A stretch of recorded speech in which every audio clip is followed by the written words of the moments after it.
অভিজ্ঞতা বেশি থাকলেও আমি সেখানে টিকতে পারতেছি না।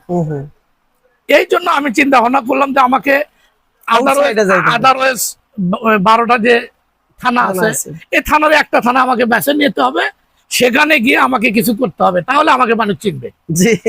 এই জন্যই আমার মনে করেন যে এখানে আসা, এত দূর আসা। আচ্ছা, সেটা হলো। এখন আপনাকে তো অনেক দর্শক শ্রোতা দেখতেছে, আপনার শুভাকাঙ্ক্ষী বা আপনার কাছ থেকে সেবা নিয়ে সেবা গ্রহীতারা আপনাকেও দেখতেছে। যেহেতু আপনার সোনাতলার একটা পরিচিত মুখ, তাদের সকলের উদ্দেশ্যে আপনি কি বলবেন? আমি আমার সোনাতলা আসার পরে আমার অনেক শুভাকাঙ্ক্ষী আছে, আমার কাস্টমার, দোকানদার ভাইয়েরা, আরো যে বন্ধু বান্ধব তারা আমাকে হেল্প করছে। তারা খুব ভালোভাবে হেল্প করার কারণে আজকে আমি সোনাতলায় এত বড় হতে পারছি। আপনাদের কাছে তাদের জন্য আমার শুভকামনা, তাদের জন্য ভালোবাসা চিরদিন থাকবে, আছে, চলমান থাকবে আর কি। তারা আমার জন্য অনেক করছে, অনেক কষ্ট করছে, আমার জন্য ব্যানার লাগাতে গেছে, আমার জন্য আমাকে হেল্প করছে। তাদের জন্য তাদেরকে আমি ধন্যবাদ জানাই, আমার আন্তরিক মোবারকবাদ জানাই আর কি। দর্শক শ্রোতা, আপনারা হয়তো মনে করবেন যে আমি এটা ব্র্যান্ডিং করতেছি কিংবা অ্যাডভার্টাইজ করতেছি, তা না। আপনি যদি সোনাতলায় দেখেন যে যতগুলো টেইলার্স আছে বা এই ধরনের প্রতিষ্ঠান আছে, তার মধ্যে জনি কিন্তু অন্যতম একটি এখন একটা প্রতিষ্ঠানে দাঁড়িয়েছে।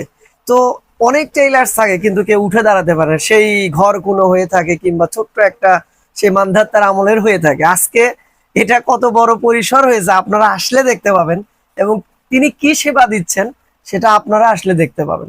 সব মিলিয়ে ওনার জীবনী থেকে যদি সব বাদ দেই, একটা জিনিস উঠে আসবে, সেটা হচ্ছে ওই যে আগেই বলেছেন যে ওই জায়গা থেকে তিনি এত দূর আসছেন।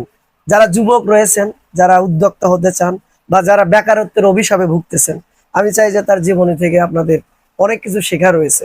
এগিয়ে আসুন, আপনারাও ব্যবসা দাঁড় করে দেন। কিন্তু আসলে একটা বিষয় কি, যে যার গুণ রয়েছে, সততা রয়েছে, কিংবা যার মধ্যে সেই একটা মানুষকে সেবা করার মানসিকতা রয়েছে, তাদেরকে কেউ দমিয়ে রাখতে পারবে না। আজকে তার চাক্ষুষ প্রমাণ এইটা।